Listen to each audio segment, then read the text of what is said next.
Hello students, class 11 physics unit number 4 work energy and power। ਆਪਾਂ ਇਹ ਵਾਲਾ chapter ਹੈ ਜਿਹੜਾ ਬੇਟਾ ਸ਼ੁਰੂ ਕੀਤਾ ਹੋਇਆ ਹੈ। ਆਪਣੇ ਲਾਸਟ ਲੈਕਚਰ ਦੇ ਵਿੱਚ ਆਪਾਂ ਵਰਕ એનર્ਜੀ ਥਿਊਰਮ ਤੇ ਗੱਲ ਕਰਦੇ ਪਏ ਸੀਗੇ। ਵਰਕ એનર્ਜੀ ਥਿਊਰਮ ਆਪਾਂ ਫॉर ਕਾਂਸਟੈਂਟ ਫੋਰਸ ਹੈ ਜਿਹੜੀ ਉਹ ਡਿਸਕਸ ਕੀਤੀ ਆਪਣੇ ਲਾਸਟ ਲੈਕਚਰ ਦੇ ਵਿੱਚ। ਅੱਜ ਆਪਾਂ ਬੇਟਾ ਇਹਨੂੰ ਹੀ ਕੰਟੀਨਿਊ ਰੱਖਦੇ ਹੋਏ ਇਹਦਾ ਨੈਕਸਟ ਟੌਪਿਕ ਹੈ ਜਿਹੜਾ ਉਹ ਡਿਸਕਸ ਕਰਾਂਗੇ ਬੇਟਾ, ਉਹ ਹੈ work energy theorem for variable force. ਠੀਕ ਹੈ ਹਾਂਜੀ ਬੇਟਾ, ਇਹਦੇ ਵਾਸਤੇ ਵੀ ਆਪਾਂ ਇਹੀ ਮੰਨ ਲੈਂਦੇ ਆ ਬੇਟਾ, suppose a variable force F acts on a body of mass M and produces displacement ds in its own direction, that is theta is equal to 0। ਆਪਾਂ क्योंकि वेरिएबल फोर्स है इस करके ਆਪਾਂ ਇੱਥੇ स्मॉल डिस्टेंस यानी कि ਆਪਾਂ डिस्प्लेसमेंट ਦੀ ਗੱਲ ਕੀਤੀ ਹੈ। ਤਾਂ स्मॉल डिस्प्लेसमेंट ਵਾਸਤੇ ਆਪਣੇ ਕੋਲ स्मॉल वर्क डन है ਜਿਹੜਾ ਉਹ ਬੇਟਾ ਲੱਗੇਗਾ ਬੋਡੀ ਦੇ ਉੱਪਰ, ਜਿਹਨੂੰ ਆਪਾਂ ਕੀ ਕਹਾਂਗੇ dw। ਠੀਕ ਹੈ, ਤਾਂ ਆਪਾਂ F ਫੋਰਸ ਲਗਾਈ, ds डिस्प्लेसमेंट आया ऑब्जेक्ट ਦੇ ਵਿੱਚ, ਤਾਂ ਆਪਣਾ वर्क डन ਕਿਦੇ ਬਰਾਬਰ ਹੋ ਗਿਆ F ds। ठीक है हाँ जी बेटा, हुण ये डॉट प्रोडक्ट है, आपां इहनूं सॉल्व करांगे थीटा 0 डिग्री पुट करके, तो अपने कोल आ गया F ds cos 0 degree.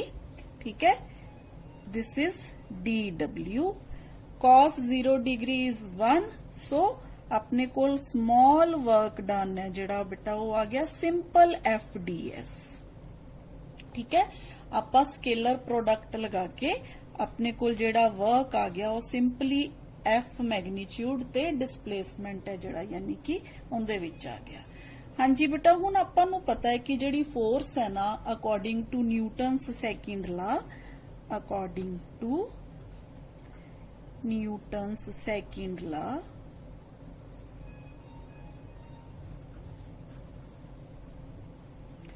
Force है जिहड़ी वो हुंदी है बेटा मास इंटू एक्सलरेशन दे बराबर। ठीक है, F is equal to m into a जी बेटा, ते आपां इहनूं इदां भी लिख सकते हैं ना, m into dv by dt। क्यों? क्योंकि एक्सलरेशन है जिहड़ी वो rate of change of velocity हुंदी है। ठीक है, अच्छा बेटा, हुण आपां नूं पता है कि स्मॉल वर्क डन है जिहड़ा F इंटू ds दे बराबर है, ते F दी वैल्यू आपां आ कैलकुलेट कर ली। ठीक है, इनू आपां इस जगह ते पुट कर देना है। ठीक है, तो अपने कोल dw किदे बराबर आ गया बेटा, अपने कोल dw आ गया m into dv by dt, यानी कि F दी वैल्यू नाल अपने कोल की सीगा ds। ठीक है हाँ जी बेटा, हुण मैं इस इक्वेशन नू इदां भी लिख सकदी हां ना, m इंटू देखो dv into ds by dt। ठीक है, dt नू मैं अंदर नीचे लै गई। हुण ds बाय dt किदे बराबर हुंदा बेटा, ये हुंदा वेलोसिटी दे बराबर। तो अपने कोल ए वाली जिहड़ी इक्वेशन है वो किदे बराबर आ गई बेटा, m v dv दे बराबर आ गई। ठीक है, अपने को स्मॉल वर्क डन आ गया एम वी डी वी। ठीक है, अच्छा बेटा, हुण आपां जदों फोर्स लगाई किसी ऑब्जेक्ट दे उपर, मान लो जदों आपां फोर्स लगानी शुरू कीती उदों उनदी इनिशियल वेलोसिटी है जिहड़ी u सी। ठीक है, आफ्टर सम टाइम उनदी जिहड़ी फाइनल वेलोसिटी है वो कितनी होगी v होगी। ठीक है हाँ जी बेटा, हुण आपां जदों आ वाला डिस्टेंस पूरा जदों आपां u तो v आपां कैलकुलेट कर लांगे वर्क डन। देखो आपां dw कैलकुलेट किया स्मॉल डिस्टेंस वास्ते, मान लो आपां हुण u तो लैके v तक इस इक्वेशन नू इंटैग्रल कर दिए तो अपने कोल पूरा वर्क डन आ जाएगा ना। ठीक है हाँ जी बेटा, ते आपां लिख सकते हैं if on applying force the velocity changes from U to V, ठीक है। Then the total work done on the body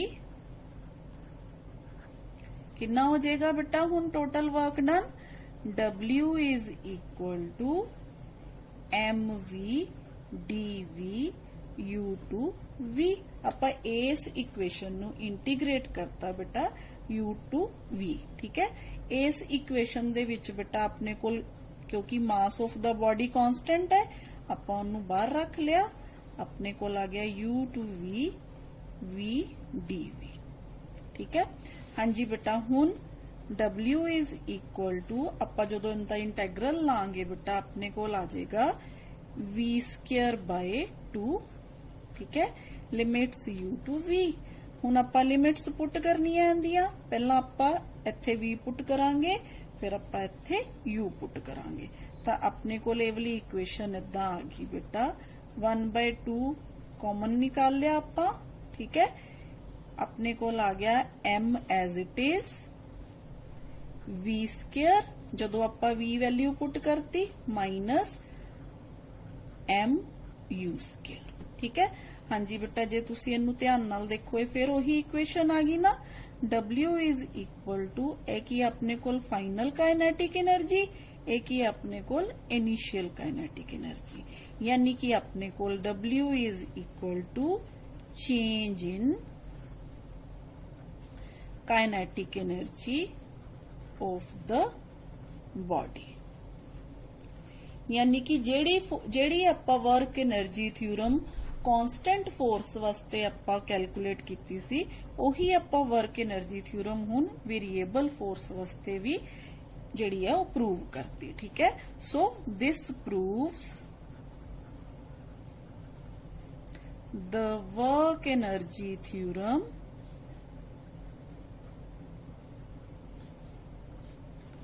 for a variable force, ठीक है बेटा। हाँ जी बेटा नेक्स्ट आपां जिहड़ा टॉपिक डिस्कस करना है बेटा वो है अपना पोटेंशियल एनर्जी बारे, ठीक है। सब तो पहला तो बेटा आपां सिंपली पोटेंशियल एनर्जी नूं किवें डिफाइन करदे हां ये देख लीए। अच्छा उस तो बाद बेटा जिहड़ा एक्चुअल कंसैप्ट है ना पोटेंशियल एनर्जी दा, वो तुसी ग्रेविटेशनल पोटेंशियल एनर्जी नूं जदों चंगी तरह समझ जाओगे ना उदों तुहानूं क्लीयर होएगा।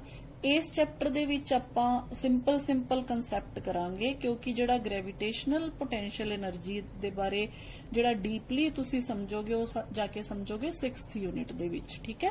तां आपां फिर भी इत्थे पोटेंशियल एनर्जी है जिहड़ी ओनू जिन्ना हो सकदा ओनू डिस्कस करते हैं, ठीक है। सब तो पहला बेटा पोटेंशियल एनर्जी की है अपने कोल देखो, काइनेटिक एनर्जी बारे आपां कहा कि काइनेटिक एनर्जी जिहड़ी है वो due to motion of the object हुंदी है, ठीक है। Energy possessed by a body by virtue of its motion. तां हुण जिहड़ी पोटेंशियल एनर्जी है ना बेटा वो हुंदी है energy possessed by the body by virtue of its position और शेप, ठीक है। किवें देखो हुणे मैं तुहानूं जिहड़ा है कंसैप्ट जिहड़ा दसदी हां बेटा, potential energy is the energy stored in a body or a system by virtue of its position और शेप और कॉन्फ़िगरेशन, बेटा इनू कुछ भी कह सकते हो, ठीक है। समझ आ गई बेटा, ठीक है। In a field of force, in a field of force और, ठीक है। चलो इतना ही बोलता है बेटा। हाँ जी बेटा, जदों आपां किसी चीज ते फोर्स लगाइए उनदी जिहड़ी फोर्स लगाउण दे नाल उस सिस्टम दी या तां पोजीशन चेंज होए या जिहड़ी है उनदी शेप चेंज हो जाए, ते आपां कहने आ इहदे च पोटेंशियल एनर्जी स्टोर हो गई है। ठीक है, हुण जिवें एग्जाम्पल है, मान लो आपां ड्यू टू पोजीशन दी गल करिए, ड्यू टू पोजीशन। हाँ जी बेटा, आपां कह दिंने आ जदों पोजीशन अपने कोल, मान लो बेटा कोई ब्लॉक है इत्थे जमीन ते पिया है, जे आपां इस ब्लॉक नू इस हाइट ते लै जाने आ एच अबव द ग्राउंड, तां आपां कहने आ इहदे च पोटेंशियल एनर्जी स्टोर होगी। ठीक है, तां इह है इहदी एनर्जी ड्यू टू पोजीशन। तां इहदी एग्जाम्पल है body lying on the roof of a building. ठीक है, ये सिर्फ आप एग्जाम्पल देख रहे हैं, बाकी इनू आप डिटेल च भी पढ़ते हैं। ठीक है, नेक्स्ट आ गया बेटा सेकंड इन दी एग्जाम्पल है वाटर। हाँ जी, तुसी डैम देखे बेटा जिथे बिजली बनती है, इलैक्ट्रिसिटी प्रोड्यूस होंदी है ना, उत्थे देखिया कि डैम्स दे विच जिहड़ा है पानी वो इकट्ठा किया जाता है, फिर पोटेंशियल एनर्जी नू काइनेटिक एनर्जी च बदलिया जाता है, फिर काइनेटिक एनर्जी नू जिहड़ा है इलैक्ट्रिकल एनर्जी च कन्वर्ट किया जाता है जिहड़ियां विंड्स नू घुमा के। ठीक है, तो आपां इत्थे water stored in a dam has potential energy. ठीक है, उहदे च जिहड़ा आपां वाटर स्टोर कर दिंने आ ना, उहदे च पोटेंशियल एनर्जी स्टोर हो जाती है। उही एनर्जी नू जदों आपां पानी नीचे गिराने आ, वो एनर्जी काइनेटिक एनर्जी च कन्वर्ट हो जाती है। ते तुहानू पता है मैकेनिकल एनर्जी, आपां पहला भी गल कीती, मैकेनिकल एनर्जी हुंदी है जिहड़ी ये दोनों दा सम हुंदी, मतलब काइनेटिक एनर्जी ते पोटेंशियल एनर्जी ये दोनों एक दूसरे च समाइयां हुंदियां, समझ लो। ठीक है, आपां ये भी डिटेल च पढ़ते हैं उन्हें। हाँ जी बेटा, नेक्स्ट आ गया ड्यू टू कॉन्फिगरेशन और शेप।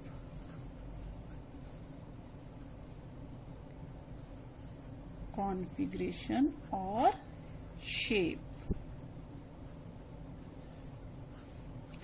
हाँ जी बेटा, आपां टॉयज देखे ना जिहड़े चाबी वाले टॉयज जिन्हां नू आपां कहने आ, ਉਹ वाले टॉयज च जदों आपां चाबी घुमाने आ आपां उहदे च एनर्जी स्टोर करते हैं, उहदे च स्प्रिंग हुंदा है बेटा जिहड़ा की हो जांदा है, वाउंड होना शुरू हो जांदा है। तां इहदी एग्जांपल है इन अ टॉय कार, कोई भी टॉय बेटा, द वाउंड स्प्रिंग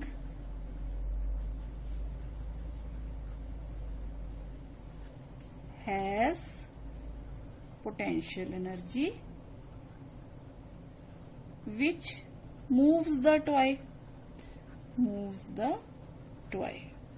ठीक है, हाँ जी, नेक्स्ट एग्जाम्पल इंदी बेटा, आपां छोटे हुंदे सब ने बेटा वो जिन्हों आपां कहने ना तीर कमान चलाया होना है। ठीक है, तो आपां कहने स्ट्रैच्ड बो, जदों आपां उहनूं खिचदे आ, स्ट्रैच्ड बो, तां उहदे च की हुंदा, खिचण नाल उहदे च पोटेंशियल एनर्जी है जिहड़ी ओ आ देखो आपने कोल बो हुंदा है, इनू जदों आपां खिचदे आ, ठीक है, इत्थे की है इहदे च पोटेंशियल एनर्जी आ जांदी, जदों फिर आपां इनू छोड़दे आ जिहड़ा ये शूट कर जांदा है। ठीक है, ते इहदे च काइनेटिक एनर्जी है जिहड़ी ओ आ जांदी है इस पोटेंशियल एनर्जी करके। तां आपां कहने आ the arrow goes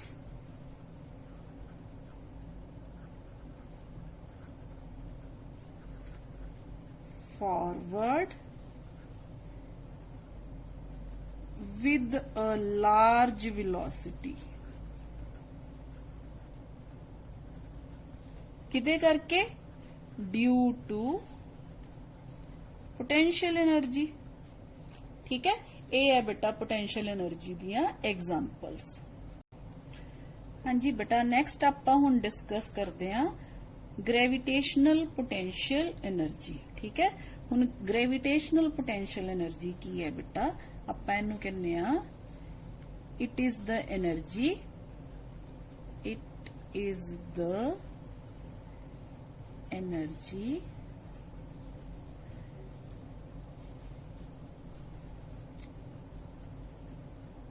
possessed by body by virtue of its position above the surface of earth.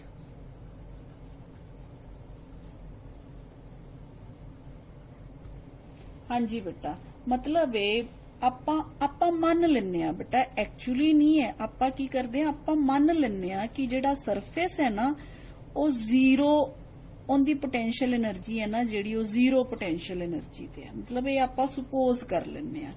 ਹੁਣ ਇਸ ਜਗ੍ਹਾ ਤੋਂ ਮੰਨ ਲਓ ਇੱਥੇ ਆਬਜੈਕਟ ਹੈ ਜਿਹਦਾ ਮਾਸ m ਹੈ, ਆਪਾਂ ਇਸ ਆਬਜੈਕਟ ਨੂੰ ਜੇ ਆਪਾਂ ਇੱਥੇ ਰੱਖ ਦਈਏ बेटा, ਇਸ ਜਗ੍ਹਾ ਤੇ ਰੱਖ ਦਈਏ h height above from the ground, ਤਾਂ ਆਪਾਂ ਕੀ ਕਹਿੰਦੇ ਆ, ਇਹਦੇ ਚ ਗ੍ਰੈਵਿਟੇਸ਼ਨਲ ਪੋਟੈਂਸ਼ੀਅਲ એનર્ਜੀ ਹੈ ਜਿਹੜੀ ਉਹ ਸਟੋਰ ਹੋਗੀ।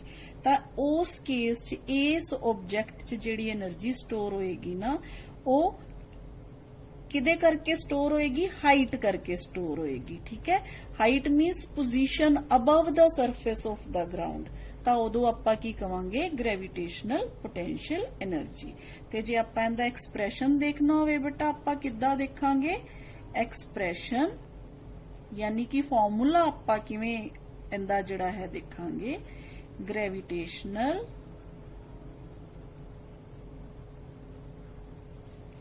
Potential energy. हाँ जी बेटा, उनके वास्ते आपां की मान लिया, आपां मान लिया कि बॉडी है जिहड़ी मास m है जिहदा lying on the surface, a body of mass m lying on the surface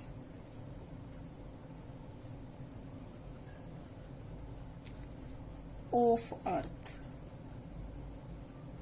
ठीक है, आपां की मान लेने आ ਇਹ ਅਰਥ ਦੇ ਉੱਪਰ ਹੈ। ਠੀਕ ਹੈ, ਹੁਣ ਦੇਖੋ ਜਦੋਂ ਇਹ ਬਾਡੀ ਅਰਥ ਤੇ ਪਈ ਹੁੰਦੀ, ਧਿਆਨ ਨਾਲ ਸਮਝੋ ਬੇਟਾ, ਇਹਦਾ ਜਿਹੜਾ ਮਾਸ ਹੈ ਉਹ ਹਮੇਸ਼ਾ ਕੀ ਕਰਦਾ ਹੈ, mg ਡਾਊਨਵਰਡ ਐਕਟ ਕਰਦਾ ਹੈ। ਠੀਕ ਹੈ, ਹੁਣ ਆਪਾਂ ਕੀ ਕਰਨਾ ਹੈ ਬੇਟਾ, ਆਪਾਂ ਇਸ ਬਾਡੀ ਦਾ weight ਹੈ ਜਿਹੜਾ, weight ਹੈ ਜਿਹੜਾ mg, ਉਹ ਡਾਊਨਵਰਡ ਐਕਟ ਕਰਦਾ ਹੈ। ਠੀਕ ਹੈ, ਤੇ ਇਹ ਬਾਡੀ ਨੂੰ ਹੁਣ ਆਪਾਂ ਜੇ ਉੱਪਰ ਉਠਾਣਾ ਹੈ ਬੇਟਾ, ਇਹਨੂੰ ਉੱਪਰ ਉਠਾਉਣ ਵਾਸਤੇ ਆਪਾਂ ਨੂੰ ਇਸ weight ਦੇ ਅਗੇਂਸਟ ਫੋਰਸ ਲਗਾਣੀ ਹੋਏਗੀ। ਠੀਕ ਹੈ, ਹੁਣ ਇਹ ਵਾਲੀ ਜਿਹੜੀ ਫੋਰਸ ਹੈ ਕਿਹਦੇ ਕਰਕੇ ਹੈ ਬੇਟਾ, ਇਹ ਗ੍ਰੈਵਿਟੇਸ਼ਨ ਪੁੱਲ ਕਰਕੇ ਹੈ। ਠੀਕ ਹੈ, ਤਾਂ ਇਹਦਾ ਮਤਲਬ ਜਿਹੜੀ ਫੋਰਸ ਹੈ ਗ੍ਰੈਵਿਟੇਸ਼ਨ ਕਰਕੇ ਉਹ ਆਵਲੀ ਹੈ। ਹੁਣ ਆਪਾਂ ਨੂੰ ਗ੍ਰੈਵਿਟੀ ਦੇ ਅਗੇਂਸਟ, ਯਾਨੀ ਕਿ ਫੋਰਸ, ਗ੍ਰੈਵਿਟੇਸ਼ਨਲ ਫੋਰਸ ਦੇ ਅਗੇਂਸਟ ਕੀ ਕਰਨਾ ਪਏਗਾ, ਇਸ ਬਾਡੀ ਨੂੰ ਲਿਫਟ ਕਰਨਾ ਪਏਗਾ। ਤੇ ਲਿਫਟ ਵੀ ਕਿੱਦਾਂ ਕਰਨਾ ਪਏਗਾ ਕਿ ਬਾਡੀ ਦੇ ਵਿੱਚ ਐਕਸਲਰੇਸ਼ਨ ਨਾ ਪ੍ਰੋਡਿਊਸ ਹੋਏ। ਠੀਕ ਹੈ, ਹੌਲੀ ਹੌਲੀ ਜੇ ਮੰਨ ਲਓ ਆਪਾਂ ਇਸ ਬਾਡੀ ਦੇ ਨੂੰ ਸਲੋਲੀ ਨਹੀਂ ਲਿਫਟ ਕੀਤਾ ਤਾਂ ਉਹਦੇ ਚ ਐਕਸਲਰੇਸ਼ਨ ਪ੍ਰੋਡਿਊਸ ਹੋ ਜਾਏਗੀ, ਫਿਰ ਇਸ ਬਾਡੀ ਤੇ ਜਿਹੜੀ ਹੈ ਫੋਰਸ ਹੈ ਉਹ ਨੈਟ ਨਹੀਂ ਰਹੇਗੀ। ਠੀਕ ਹੈ, ਤਾਂ ਆਪਾਂ ਨੂੰ ਕੀ ਕਰਨਾ ਹੈ ਬੇਟਾ, ਆਪਾਂ ਨੂੰ ਇਹਨੂੰ ਉੱਪਰ ਚੱਕਣ ਵਾਸਤੇ ਇਹਦੇ ਬਰਾਬਰ ਹੀ ਫੋਰਸ ਲਗਾਣੀ ਪਏਗੀ mg। ਠੀਕ ਹੈ, ਤਾਂ ਇਹ ਫੋਰਸ ਲਗਾ ਕੇ ਆਪਾਂ ਇਹਨੂੰ h ਹਾਈਟ ਉੱਪਰ ਲੈ ਕੇ ਜਾਣਾ ਹੈ। ਤਾਂ ਆਪਾਂ ਇੱਥੇ ਕਵਾਂਗੇ force needed to lift the body up। कितनी फोर्स लगानी चाहिए पेगी ਆਪਾਂ ਨੂੰ, mg। ठीक है, विदाउट एक्सलरेशन। ठीक है, विदाउट एनी एक्सलरेशन।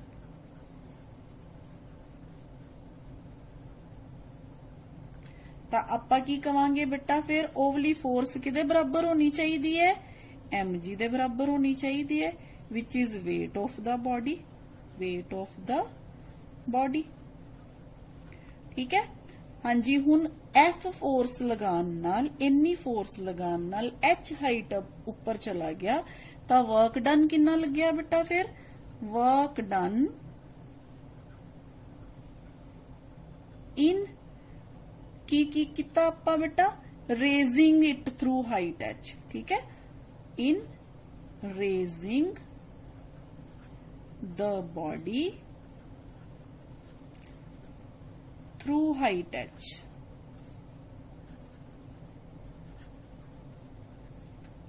ਤਾਂ ਫਿਰ ਆਪਾਂ ਵਰਕ ਡਨ ਕਿਵੇਂ ਲਿਖਾਂਗੇ ਬੇਟਾ, W is equal to F into H। ठीक है, now what is F? F is mg into H। ठीक है, हाँ जी बेटा। हुण ਇਹ वाला ਜਿਹੜਾ वर्क है ना, ਜਿਹੜਾ ਆਪਾਂ एक्सटर्नल फोर्स ने ਕੀਤਾ, ठीक है, एक्सटर्नल फोर्स लगान नाल ਆਪਾਂ बॉडी ऊपर लिफ्ट करके लेके गए, ਤਾਂ ਇਹ work done by external force, ਇਹਨੂੰ ਆਪਾਂ ਕੀ ਕਹਿ ਦਿੰਨੇ ਆ बेटा, work done by external force, ਇਹਨੂੰ ਇਦਾਂ ਵੀ ਕਹਿ ਦਿੰਨੇ ਆ। ठीक है, ਤਾਂ ਇਹ ਜਿਹੜਾ वर्क है ना, ਇਹ स्टोर हो ਜਾਂਦਾ ਹੈ बॉडी ਦੇ ਵਿੱਚ एज इट्स potential energy। ठीक है, this work is stored as potential energy। this work is stored as potential energy। ਤਾਂ ਫਿਰ ਆਪਾਂ potential energy ਨੂੰ ਜੇ U ਲਿਖ ਦਈਏ ਤਾਂ ਆਪਣੇ ਕੋਲ U ਕੀ ਆ ਗਿਆ, mgh ਦੇ ਬਰਾਬਰ ਆ ਗਿਆ। this is expression for gravitational potential energy। ਅੱਛਾ, ਹੁਣ ਦੇਖੋ ਇੱਥੋਂ ਤੱਕ ਲੈ ਕੇ ਆਏ ਆਪਾਂ एक्सटर्नल फोर्स लगान नाल बॉडी नूं। ठीक है, हुण मन लो इत्थे जदों बॉडी आ गई, आपां ओवली फोर्स रिमूव करती तां बॉडी नीचे गिर जाएगी। ठीक है, हुण जदों बॉडी नीचे गिर जाएगी, मान लो आ कच दी स्लैब है ते ये जाके की करेगी, इनू तोड़ देगी, कच दी स्लैब नूं तोड़ देगी। हुण की केड़ी एनर्जी है जिदे करके इन्हें कच दी स्लैब नूं तोड़ता, जबकि आपां आ वाला मास भी तां इत्थे रखिया होया है ना, इन्हें तां कच दी स्लैब नूं नहीं तोड़िया। ठीक है, पर इन्हें कच दी स्लैब नूं तोड़ता, तां बेटा फिर की हुंदा, जदों आपां इनू छोड़ दिन्ने आ ना, एक्सटर्नल फोर्स रिमूव कर दिन्ने आ, तां की हुंदा, it manifests itself as kinetic energy. इहदे च केड़ी एनर्जी आ जांदी है, काइनेटिक एनर्जी आ जाती है। ते ओ काइनेटिक एनर्जी दे करके जिहड़ा नीचे कच है की हो जाता है, ब्रेक हो जाता है। ठीक है, तो इनका मतलब ये है कि जदों आपां ये वाली फोर्स रिमूव कर दांगे तो ये बॉडी च पोटेंशियल एनर्जी है जिहड़ी वो घटनी शुरू हो जाएगी ते काइनेटिक एनर्जी है जिहड़ी वो ਵਧਣੀ शुरू हो जाएगी। ठीक है, तो इत्थों ही आपां नूं बेटा पता चलता है कि जिहड़ी मैकेनिकल एनर्जी है ना, वो दोनों एनर्जीज दा की है, कंबीनेशन हुंदी है। ठीक, तो बेटा आपां हुण इत्थे मान लैंदे आ at the surface of earth, मान लो आपां सरफेस अर्थ दी सरफेस ते गल करते हैं, eight the surface of earth H 0 हो जाएगा। ठीक है, जे H 0 है तो U कितना हो जाएगा, 0। ठीक है, यानी कि सरफेस दे ऊपर है जिहड़ी पोटेंशियल एनर्जी है वो की हो जाएगी, 0 हो जाएगी, पर H हाइट ते जिहड़ी पोटेंशियल एनर्जी है वो की हो जाएगी, mgh हो जाएगी। ठीक है बेटा, हाँ जी बेटा जिहड़ी ग्रेविटेशनल पोटेंशियल एनर्जी है ना, वो कंजरवेटिव फोर्सिस वास्ते ही एप्लीकेबल होंगी। हुण आपां कंजरवेटिव फोर्सिस की हुंदे उनदे बारे भी जरा जान लीए। अ force is conservative, a force is conservative. हाँ जी बेटा, फोर्स कंजरवेटिव कदों होएगी, if the work done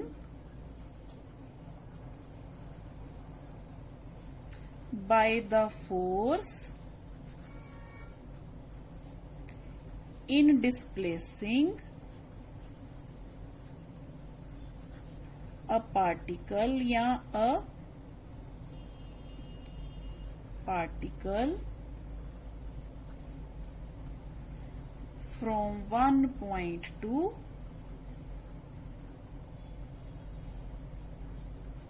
another is independent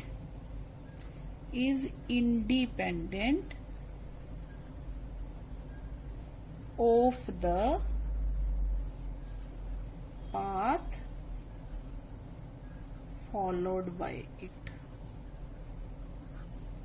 followed by the particle.